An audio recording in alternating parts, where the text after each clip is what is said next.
igcineni imithetho yami. Akathi ukuba niyandithanda itshoni nithi niyandithanda. Kodwa uthi ukuba niyandithanda gcinani imithetho yami. Mina kuYesu uzobona ngokwenza kwethu ngokugcina imithetho yakhe ukuba yena enguYesu siyamthanda. Lapha kuthethwa ngenguquko nangenhlambululo.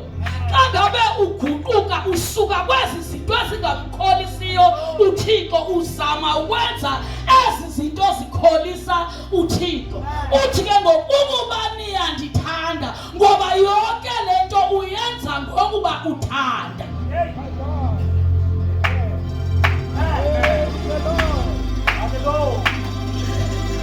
Ngendlela ogqibe ngayo enhlizweni yakho iba ilento eba ngumphumela ngaphandle.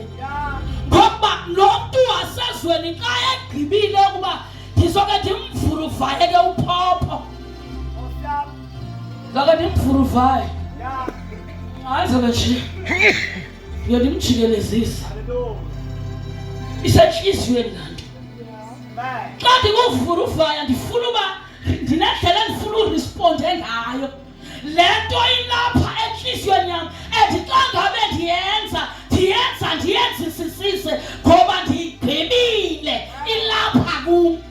Ukuba niyandithanda igcineni imithetho yami. Naxa udisayidile enhlizweni yakho ukuba ndiyayilahla imisebenzi yobumnyama ndiza kuye uThixo, lento ayikulahlekeli noba sowuphi ngoba uhoyika uThixo. Awusebenzi ngoba uaround abantu akufuneka uzenze ngathi ungumzalwane.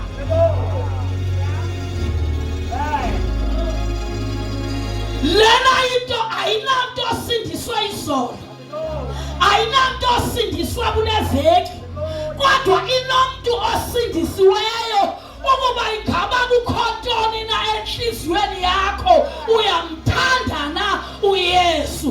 Xa ngabe umthanda uyenza na ke imithetho yakhe ngoba yena umqinisisa ngokuba abone usenza imithetho yakhe.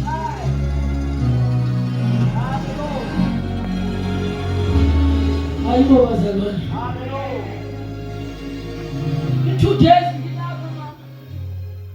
2 days ngilapha.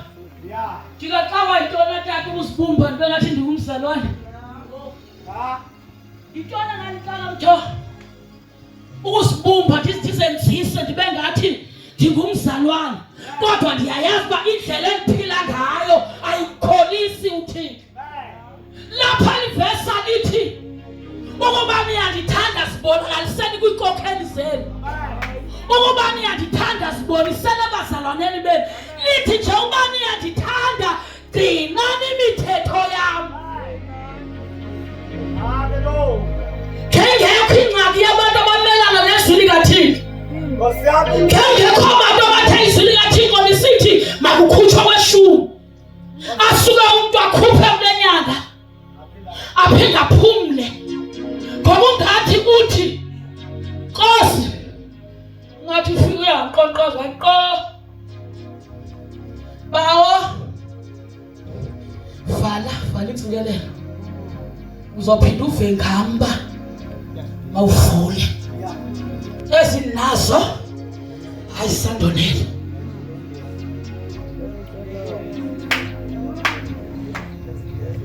Bawo vala. Adisifuni kule nyanga. Akadidla imali yakho kule nyanga. Sophinda ndikuqalela uba ungavuna ke ndibuyile nayo ngoku. Kongathi lento esenza yona asina understanding yoba senza ntoni. Kodwa uYesu xa ngabe ethetha lamazwi uwathetha ngoba izwi likaThixo elisisibonelo sokuhamba kwethu liyithethile yonke into. Ukuba niyandithanda igcineni imithetho yami.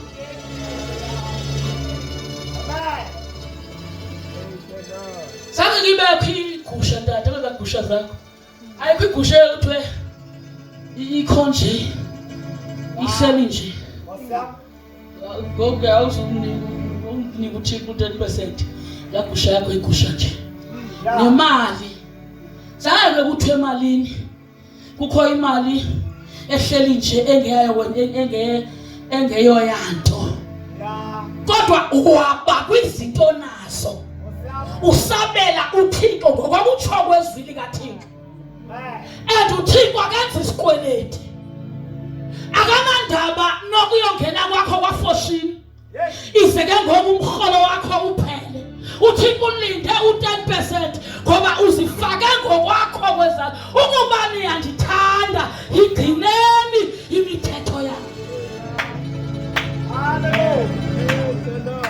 Athi ke ngoku esehlele ngasezantsi akukugcina kwethu le mithetho kuna-benefit ekunayo ngoba yena enguYesu usikelela umoya oyingcwele owakuhlala nathi ngonaphakade osinikeza amandla okuzenza ezi zinto osifundisayo ukuba simelwe ukuba siphile kanjani osifundisayo ukuba zithini decisions esifanele ukuba sizithathe ngobomi bethu ukuze yena angabi nakuhlazeka ebuThixo.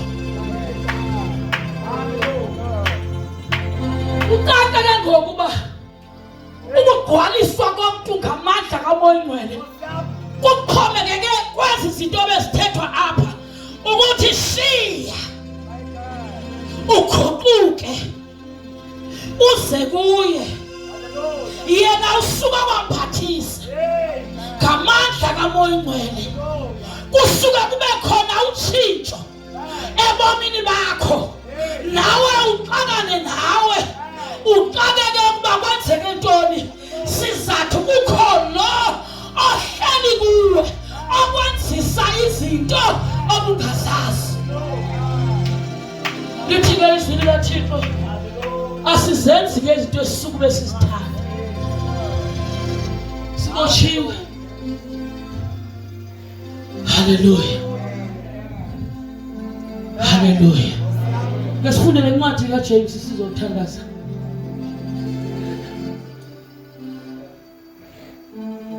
Chapter 4 verse 4.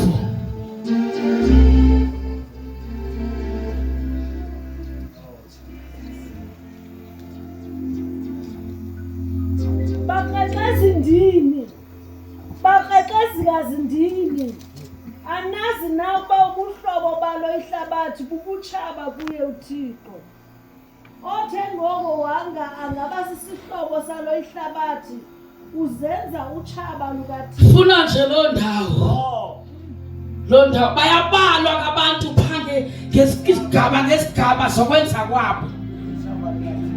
Funa nje le ndawo bazalwane ethi nawuphina umuntu okhetha ukuba sisihlobo nehlabathi uzakhela ubutshaba phakathi kwakhe noThixo. Hallelujah. Nawuphina umuntu ohamba ngokwehlabathi uwenza ubutshaba phakathi kwakhe noThixo. As much as uThixo esithandile wasinikeza unyana wakhe wabuye wacacisa wathi othanda ukundilandela makazincame yena ngokwakhe athabathe umnqamlezo wakhe andilandele. Therefore indlela endiphila ngayo xa ngabe ndiphilela ihlabathi kuba khona udonga olukhona phakathi kwam noThixo.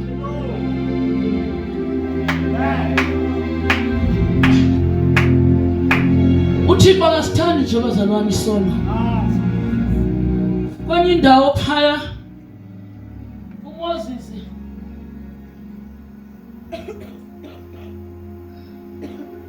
uthatha noThixo phaya entabeni. Ama-Israyeli abhiza apha ezantsi ayenza imifanekiso yakhona, yenza le mifanekiso iqingqiweyo asalibele kuThixo. Uthi ke uThixo kuMoses, Moses ncama wehle ngoba abantu bakho underline nje lanto ithi abantu bakho bonakalisile emhlabeni. Enye iversion ithi abantu bakho babhatyazile. Uthixo akakwazi kuwa owner ama-Israyeli ngakathixo. uMoses uthunyiwe uba awakhokhele, but ngoku ngoba onakalisile uthixo wapha uMoses uthi Moses ngawakho. Bonakalisile aba bantu bakho. Bazalwane, uthixo akasithandi isono. Isono asisithandisi kuthixo, asenzi ukuba uthixo asithande. Lonto ivalela izinto besinokuzilungiselelwa kuthixo, ivalela intsikelelo zethu, ngoba intsikelelo zethu besizoziganga thina ngokohlukana nesono. Ukusindiswa akutoyimbi, kukulahla izinto ezimdaka uzilahlele kuthixo, then uthixo yena asebenze umangaliso ngobomi bakho.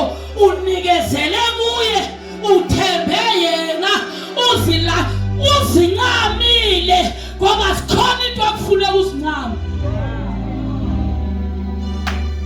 Uzoba ngumzalwane olula xa kunzima nokuba ukufaste.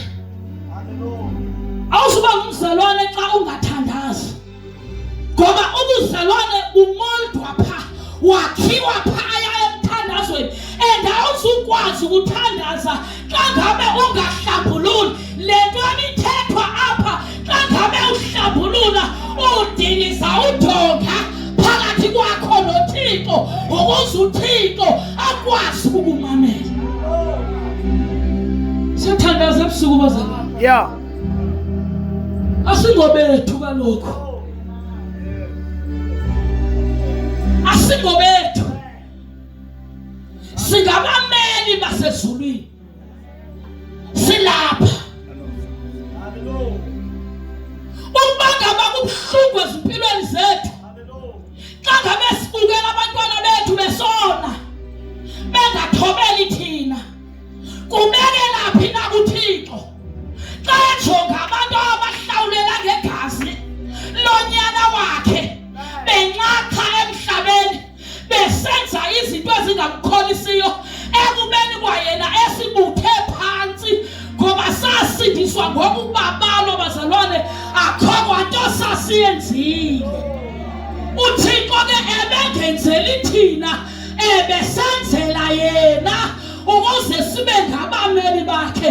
Uzoba ngummeli wakhe onjani xa ngabe uthanda ihlabathi elenza kube khona ukutshaba?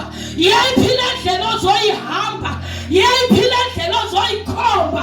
Babuphambi kwabo uzophila bona benkululeko, ngoba iBhayibhile ithi buyani, yizani kumnina nisidwayo, ndoninika ukuphumla. Imiphefumlo yenu noyifumanela ukuphumla only if nizihlinzile, only if niziqhelile, only if nizinikele, only if nivumile yena athabathe indawo yakhe.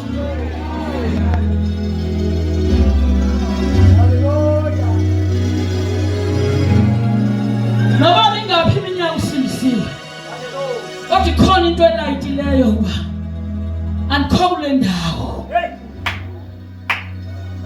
andikho kule ndawo bendimele uba ndikuyo. Ikhona la verse loyikisayo tata kuthiwa unini nakhona bekufanele seningabefundisi. Uthi ngoku kumzalwane kufuneka uba understandwa ngento ezimdaka, kufuneka uba understandwa ngecharacter yakho. uYesu ufike enzeni ngoba utshintsha izinto sibe zizidalwa ezitsha. Nawe ude uthi understand shema kanjani, kanjani, kanjani? Leliphi elovangeli? Leliphi? Ngoba uzothi usathi uyalihambisa, sithi gqi isimo ongekho right. Bathi abantu kufuna ukubazuza. Bathi hayi ngokanti nakuye kusenje sizathu lo muntu uhamba enjalo akenzi ishintsho ebomini bakhe. Yena uyingqwesta eseyisazana noThixo akalizisi kuye izwi likaThixo kodwa ufuna ukulithetha ebantwini lingamhlangulanga yena lidlulile lexesha lokuba umzalwane ongenasikhabo lithe izwi likaThixo masithwale izikhabo ethi ezi zikhabo zihlale. Thakazela abantu ebusuku abathi Nkosi ndifilisha nje uba akukho nendawo ekufanele uba nguye. Dala nami akufuna umsebenzela uThixo, akufuna ukuthetha ngezwi likaThixo, akufuna ukuyihamba idikade kudala ngixoxeka, andifuni ndithandaza nabo bantu abathi Nkosi ndenzela inceba mandifumaneke kule ndawo andifuna ndikuyo ngoba wami uba neso sigqibo uzama kangangoko ukuba whatever umoya ngcwele ayithetha kuwe wenze loo nto. Phela labo bantu namhlanje